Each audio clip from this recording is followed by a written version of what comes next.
नमस्कार. आज आपण सुईमध्ये दोरा ओवण्याची अगदी सोपी पद्धत या ठिकाणी बघणारच आहोत. पण त्याचबरोबर मी तुमच्यासोबत काही महत्त्वाच्या टिप्स अँड ट्रिक्स देखील शेअर करणार आहे, ज्या की तुमच्या रोजच्या कामासाठी खूप महत्त्वाच्या ठरणार आहे.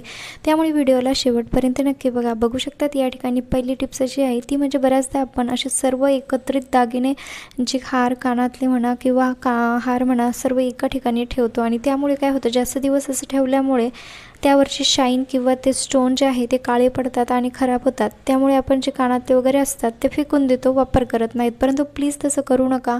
या ठिकाणी आपण या कानातल्यांना अगदी नवं करणार आहोत. बघू शकतात मी इथे ट्रान्सपरंट नेलपेंट घेतलेली आहे आणि त्यावरती आपण जे कानातले खराब झालेले आहे त्यावरती आपल्याला ही जी ट्रान्सपरंट नेलपेंट असते ती लावायची आहे. आता आपण या ठिकाणी ट्रान्सपरंट नेलपेंटचा वापर का करत आहोत, तर त्यासाठी मी तुम्हाला सांगणार आहे की बघू शकतात आपण जी ट्रान्सपरंट नेलपेंट जी घेतो त्यामध्ये एक शाईन असते, जी चमक असते आणि जी आपण ज्या खराब झालेल्या स्टोनवरती किंवा कानातल्यांवरती जी शाईनसाठी लावतो त्यामुळे एक त्या कानातल्यांना चमक येते, शाईन येते आणि जे कानातलं खराब झालेलं असतं ते अगदी नव्यासारखं दिसायला लागतं. नक्की ट्राय करून बघा आणि आवडल्यास आपल्या मित्रपरिवारास देखील शेअर करा. त्यानंतरची आपली दुसरी टिप्स आहे ती म्हणजे बेसिंगसाठी. आता बघू शकतात आम्ही ते आमची ट्रान्सफर झाल्यामुळे आम्ही न्यू ठिकाणी राहायला आलेलो आहे आणि त्या ठिकाणचं जे बेसिंग आहे पूर्ण खराब या ठिकाणी झालेलं आहे. आता ते मी तुमच्या समोर कसं स्वच्छ करते ते बघा. मी या ठिकाणी घेत आहे हार्पिक. आता हार्पिक आपण बऱ्याचदा टॉयलेटसाठी यूज करतो, परंतु मी या ठिकाणी बाथरूमसाठी देखील यूज करणार आहे. आणि हा नळ जो आहे तो देखील किती खराब झालेला आहे, माहीत नाही कोण राहत होतं याआधी आणि किती खराब जे आहे सर्व गोष्टी खराब झालेल्या आहे. बघू शकतात आपण याला अगदी स्वच्छ कसं करायचं ते बघणार आहोत. 10 मिनटासाठी मी हे हार्पिक असंच लावून ठेवलेलं होतं.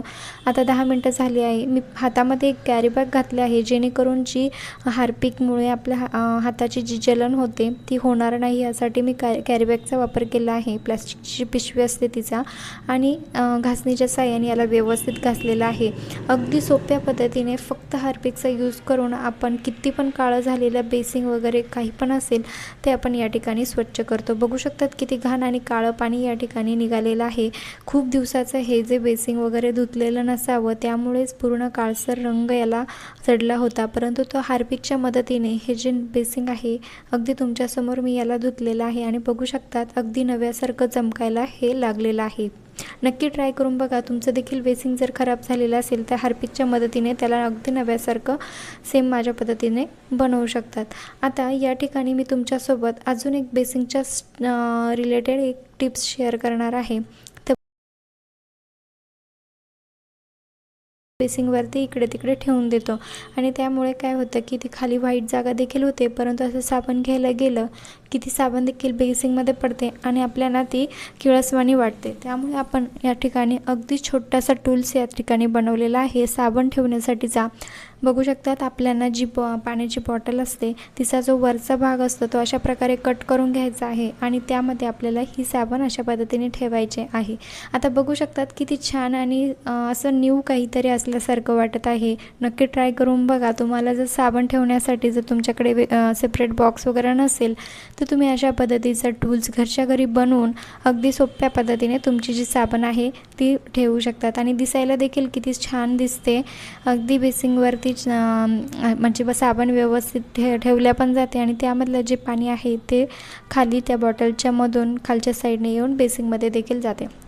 त्यानंतरची आपली दुसरी टिप्स आहे ती म्हणजे अशा टिकटॉकच्या पिनसाठी. आता बऱ्याचदा आपण टिकटॉकच्या पिन लहान मुली वगैरे घरामध्ये जर कोणी वापरत असेल तर काय होतं, काही दिवसानंतर त्याची जी वरची जी कलर असतो तो निघून जातो आणि त्यातला व्हाईट जो रंग असतो तो दिसायला लागतो आणि त्यानंतर आपण काय करतो की ह्या ज्या टिकटॉक पिन आहे त्या फेकून देतो. परंतु प्लीज फेकून न देता त्याचा आपण अगदी सोप्या पद्धतीने या पिनला नवं बनवणार आहोत. अगदी नवीन ही क्लिप होणार आहे. त्यासाठी आपल्याला घ्यायची आहे तुमच्याकडे कुठल्या पण रंगाची जी नेलपेंट असेल ती तुम्हाला या ठिकाणी घ्यायची आहे आणि अशा पद्धतीने त्या टिकटॉकच्या पिनवरती ही नेलपेंट लावायची आहे. बघू शकतात सुरुवातीला क्लिप कशी होती आणि आता अगदी नव्यासारखी या ठिकाणी झालेली आहे. आता त्यानंतरची आपली दुसरी टिप्स आहे ती म्हणजे दोरा ओवण्यासाठी. आता सुईमध्ये दोरा ओवायचं काम जे आहे काहींना खूप सोपं वाटतं, परंतु ज्यांची नजर जर कमकुवत आहे त्यांना हे जे काम आहे दुनियाभरची सर्व कामं एका बाजूला आणि सुई ओवण्याचं काम एका बाजूला असं त्यांच्यासाठी असतं. परंतु आज आपण ज्यांची नजर कमकुवत आहे त्यांच्यासाठी अतिशय सोप्या पद्धतीने या ठिकाणी सुई ओवणार आहोत. बघू शकतात या ठिकाणी आपल्याला कडक जे औषधांचे पॅकेट्स असतात ते घ्यायचे नाही. अशा स्मूथवालं जे पॅकेट्स असतात ते आपल्याला घ्यायचं आहे आणि त्याला अशा प्रकारे दोरा टाकून घ्यायचा आहे आणि एक घडी त्या ठिकाणी मारायची आहे. ज्या पद्धतीने मी हे प्रोसेस केली आहे सेम त्या पद्धतीने जर तुम्ही केलं तर नक्कीच तुमचा फायदा होईल. बघू शकता. आणि जी पुढची जी साईड आहे ती आपल्याला या ठिकाणी सुईमध्ये टाकून घ्यायची आहे. अगदी सोप्या पद्धतीने हा दोरा इझी ओवला जातो. नक्की ट्राय करून बघा. आणि हो, तुम्ही हा व्हिडिओ कुठल्या गावातून किंवा शहरातून बघत आहात ते मला कमेंट्स करून नक्की कळवा, जेणेकरून मला कळेल की माझा व्हिडिओ कुठे कुठे पोहोचला ते. आणि जे कोणी चॅनलवरती नवीन असाल त्यांनी सबस्क्राईब करायला विसरू नका, कारण मी नेहमीच असे व्हिडिओ कायम घेऊन येत असते. बघू शकतात किती छान आणि सोपी पद्धत वापरून